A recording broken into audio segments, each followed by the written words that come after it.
Hello, Roam Mithril here once again, getting back to the Pokemon Emerald No Evolutions run. Before we actually get started here, a quick announcement I've been asked to make about Pokemon X and Y. December 31st, 2013 is World Vivillon Day.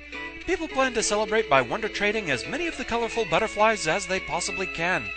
So get yourself a box full of Vivillon with your ID number and get ready to trade.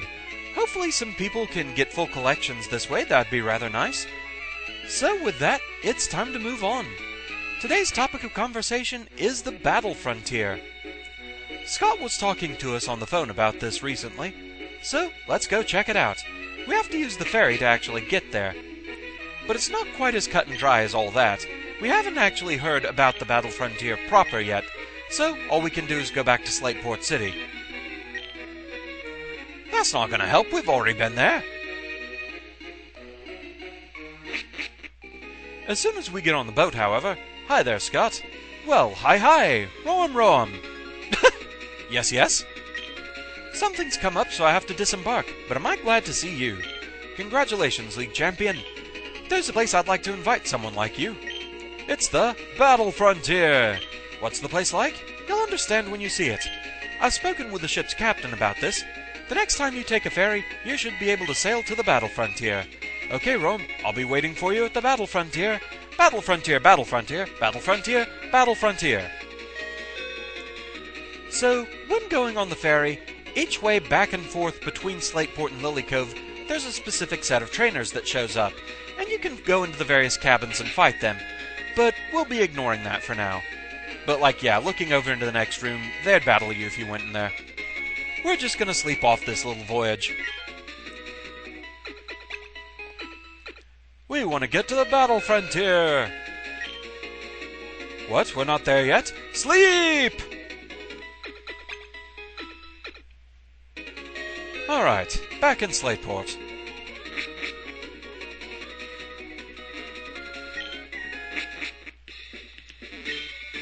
So then, now that we know about it, Battle Frontier!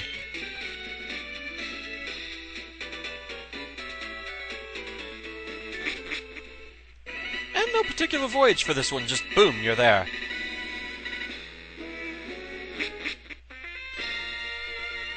Is it your first time here? Please step this way. The front lines of Pokémon battling. Welcome to the Battle Frontier. For a first-time visitor, we issue the Frontier Pass. It's for use at all the facilities in the Battle Frontier. Here you are. We hope you enjoy all that the Battle Frontier has to offer. Well, if it isn't Roam, he came out here. Oh, Mr. Scott, sir. Good day to you, sir. It's great to see you here, it really is. I hope you'll take your time and explore everywhere. Naturally, I hope you'll also experience the pure essence of battling. I also have my quarters here, so feel free to visit if you have time. So yes, with that, we have the Frontier Pass. It replaces our trainer card. Well, actually, our trainer card was placed inside it. But we also get a little mini-map of the Frontier and all 7 facilities. We have a show of the symbols we've earned, which are kind of like gym badges for the Frontier. We have a battle record, which is the... you can actually record a battle here if you want to replay it. And also battle points, a special currency earned here at the Battle Frontier by getting winning streaks at each facility. So the Battle Frontier is essentially an ultimate challenge for trainers. The trainers here are extra tough, almost to the point of being unfair. And in fact, in some ways they are. They like to psychically counterpick your team. Even if you suddenly change up what you're using and they should have no idea about it in advance, oh, they'll know what to use against you. I've heard that the stat combinations are also unfair, like they use more effort values than they should be able to use. I'm not entirely certain about that, though. I can definitely verify they are cheating, however, in X and Y's equivalent, the Battle Maison, because there, a lot of the opposing Pokemon have hidden abilities that there is no legal way to get them yet. For example, having a Tyrantrum with Rock Head, when the only legal ability it can currently have is Strong Jaw. I'm so glad Game Freak and Nintendo are against cheating and hacking, teehee. So anyway, what I'm going to do here is one battle in each of the facilities just to give an idea of what they're like. So let's start with the most default of the facilities, the Battle Tower. The battle tower has 4 different types of battles within it. There's wireless, that you can team up with a local player within wireless or game link cable range. There's mixed, where you team up with an AI partner. Double battles, and single battles. If you're going for the Frontier Brain, Annabelle, to try and get a Battle Frontier symbol, single is the only one that matters. The only real rules here at the tower are the overreaching rules of the entire Battle Frontier. That is, only 3 Pokémon in battle, no repeats, no repeat hold items, and no major legendaries, so Mewtwo, Mew, Ho-Oh, Lugia, Celebi, Kyogre, Groudon, Rayquaza, Deoxys, and Jirachi need not apply. Lesser legendaries like regional trios and even Latios and Latias are permitted. So, you have level 50 or open level. In level 50, 50 is the absolute maximum level. If you go over level 50, you're not going to get scaled back to it. But if you're under level 50, you're not going to get scaled up to it. You pretty much want to have exactly a level 50 team. Open level, the opposing Pokémon will match whatever the highest level in your team is. So I'm going with level 50 here. We'll let Sly, Graham, and Piglet get in on this, I think. So, let's go for it. You have to save before every streak, because they don't want you soft resetting and just save scumming your way through this. If you try and do that during a battle streak, it just instantly deletes your record. So, yeah, don't do that.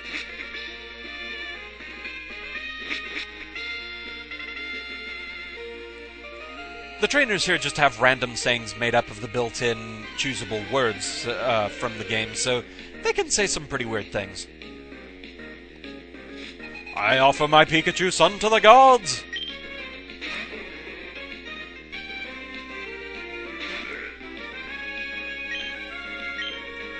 So, early on the trainers aren't usually too terribly bad. They can still be a bit of a pain, and they can still psychically counterpick you sometimes.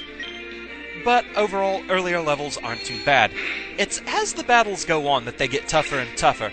They'll even start using lesser legendaries against you, and most of the Battle Frontier Brains always have one on their team. Annabelle, for example, I want to say she has Raikou.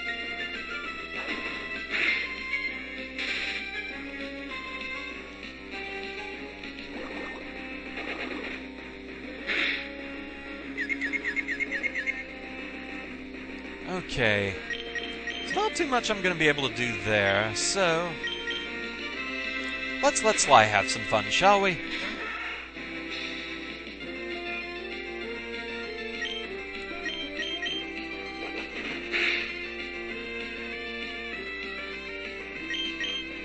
I do unfortunately have an item on Sly, or else I'd try and use Thief. I maybe shouldn't have had one on him after all, come to think of it. I could have kept Slowpoke from doing that.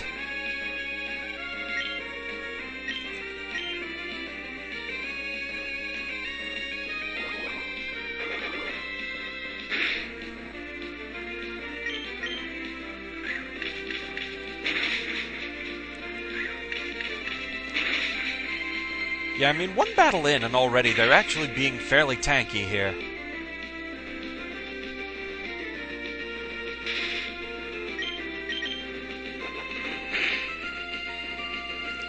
But yeah, like I said, the battle tower is pretty much just straightforward battling overall. No particular special rules here or anything. Battle just keeps going until one side is completely knocked out.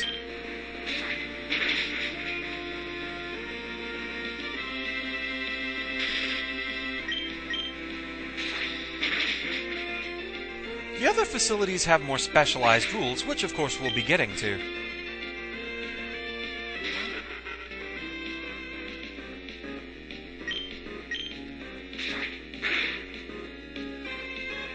We just have to wrap this one up.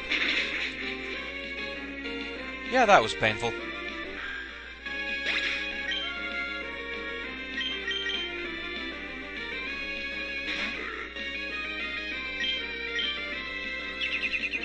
And of course,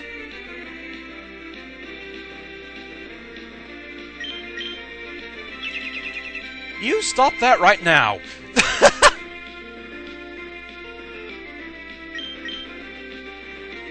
I don't know that this is going to finish Corfish off, though. Okay, it did. Good. So yes, that's what the battle tower is all about. So, time to head for the next facility. Yeah, we can go ahead and show this. After every battle, you do get fully restored. So, time to head for the next facility.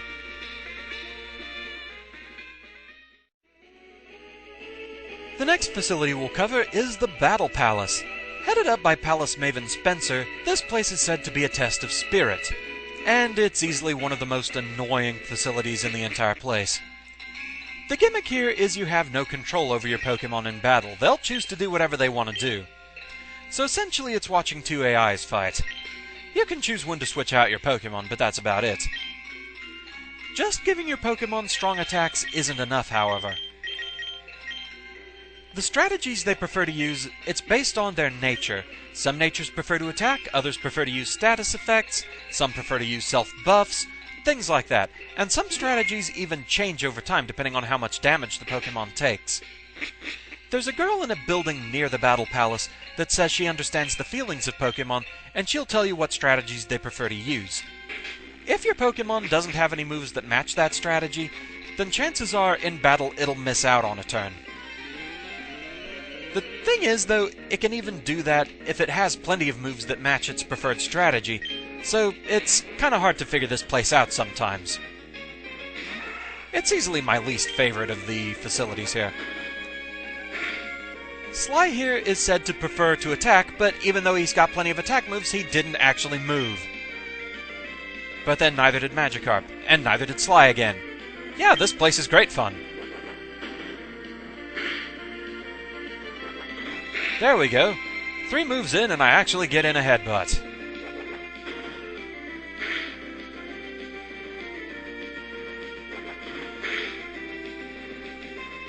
Have I mentioned I really don't enjoy this place? Isn't it amazing that Magikarp keeps using its best possible move?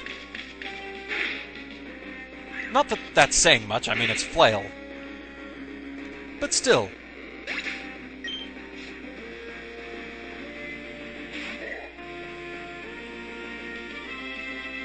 So yeah, now that he's lower on health, Sly is getting into position because he wants to use sneakier moves.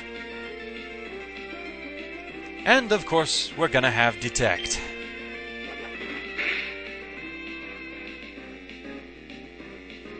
But I won't argue against that. Okay, the AI has swung back more in my favor. But yeah, you can see how this place gets irritating, and even more so the further you go. I will put it this way, it's the most frequently I've actually seen the opponent unable to move in this place.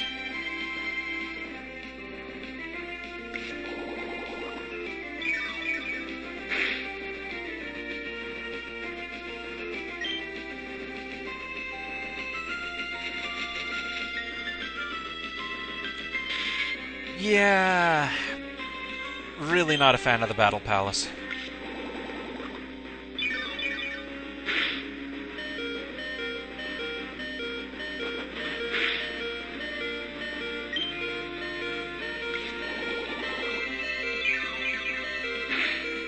Basically, it turns into a thing of, I don't want to switch out to give the opponent basically a free turn. Hoppip is growling deeply. I'm terrified.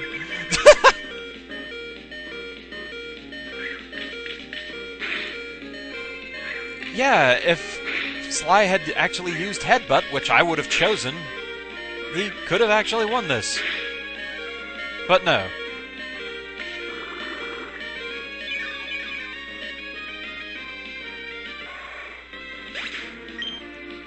Right.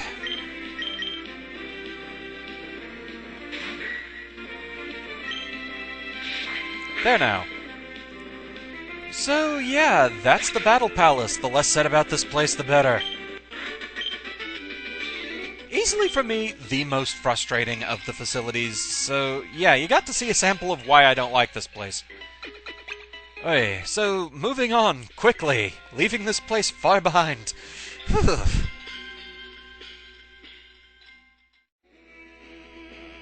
Next up we have the Battle Arena. The boss here is Arena Tycoon Greta, and this place is said to be a test of guts. The rules here are that it's, as they call it, a set KO tourney. The way things go here, you are not allowed to switch out your Pokémon, so choose their order carefully from the start. I'm gonna lead with Piglet, and then let Graham go in, and Sly can do cleanup. The way things work here, each battle is a maximum of 3 turns. If there's not a clear outcome by the end of 3 turns, it goes to a judge's decision. We'll see how those rulings go once we get there.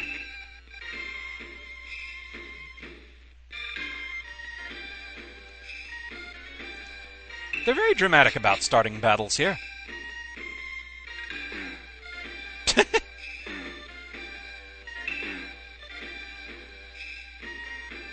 Alright, let's see what we have here. Basically here you want to concentrate on doing as much damage as you can to the opponent. That's not all that matters, but basically you want to be effective against the opponent and withstand what they do to you.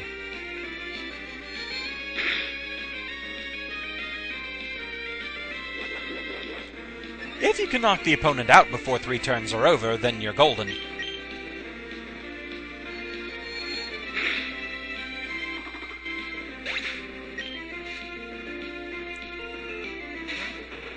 Okay, this is a bad matchup for me. If the opponent uses moves like Protect, it doesn't matter that you miss. One of the criteria is how well your moves were effective against the opponent, but that's not the only criteria. It just kept using Protect. So we're going to go to a judge's decision.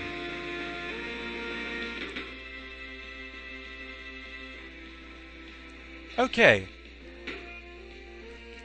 Mine goes to me because I went all out against the opponent. The more offensive moves you use, the better your mind rating will be. Skill is how effective your moves were against the opponent. Since all my opponent kept doing was using Protect, it wasn't exactly too effective against me. I was the only one that even landed a hit. And finally, Body. This is how much HP your Pokémon has compared to where it started in the battle. The only one that even lost any HP was the Houndour there, so I won that one too. So yeah, clean sweep in the judgment. Get your Dark type out of here.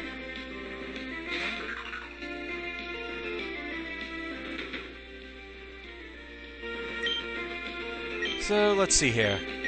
See if I can get in a Confuse Ray real quick.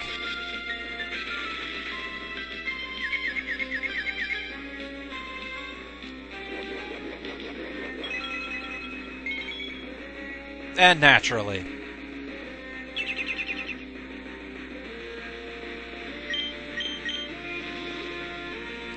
It's interesting just how frequently the AI Pokemon seem to just have just the right berry to cure any status effect you throw at them.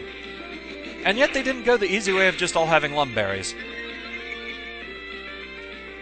Oh, that's gonna be bad if I lose this decision.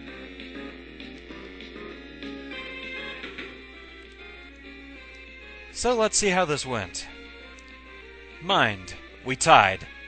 Skill, I came out ahead. Body, they came out ahead. We tied. That means we both lose. But I only lost 1 Pokemon to their 3, so I still win overall. It's a dramatic declaration of the winner! And so yeah, that's the Battle Arena. This place is actually pretty fun and fast-paced. I like this place. But with that, time to check out the next one. Next up, we have the Battle Dome, headed up by Domace Tucker. This place is a test of your tactics. Winning streaks here are a bit shorter. You only have to win 4 times in order to actually complete a winning streak. The battles are also a bit shorter. We'll see why in a moment. The rules here are straightforward. It's just normal battling, but it's done in the style of a mini-tournament.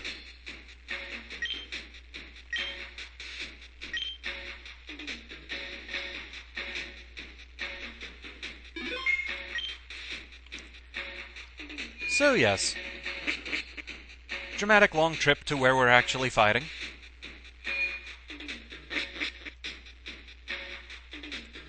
Talking to the attendant, you can see your next opponent and the tournament tree. So here we are. We're over there on the right. And we can even look at our team and everything. A likely top 3 finisher. He uses startling and disruptive moves. Raises Pokémon in a well-balanced way. Why, thank you! Our opponent is Kindler Caden. He uses Shuppet, Geodude, and Bagon. Interesting team. A team looking for its first win. Emphasizes offense over defense. Emphasizes HP and attack. So, time to battle. You only choose 2 of your Pokémon, though. So what you have to do is look at your opponent's team and see which of your 2 you think stands the best chance against them. So, I'm gonna go with that. I'll let Piglet lead, and I'll let Graham try and clean up.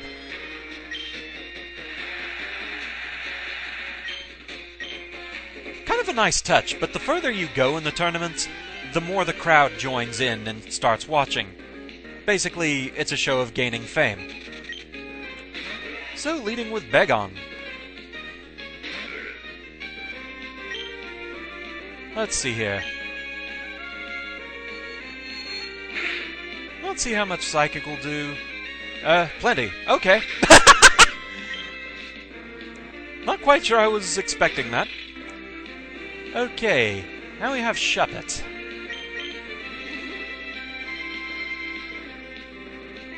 Using Knockoff.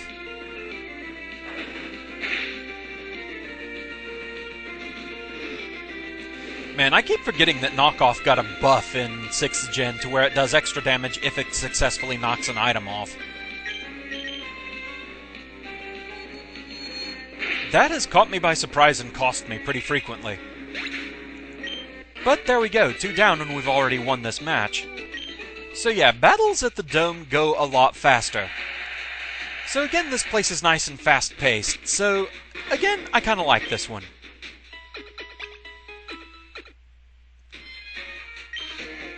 And then you get to see who moved on, and so our next opponent would be Patrick. I like that Adriana and Adrian both moved forward and are battling each other. That's kind of amusing. But yeah, that's pretty much what's going on here. A nice fast facility. This one's pretty fun. Who's that Pokémon? It's Zolom!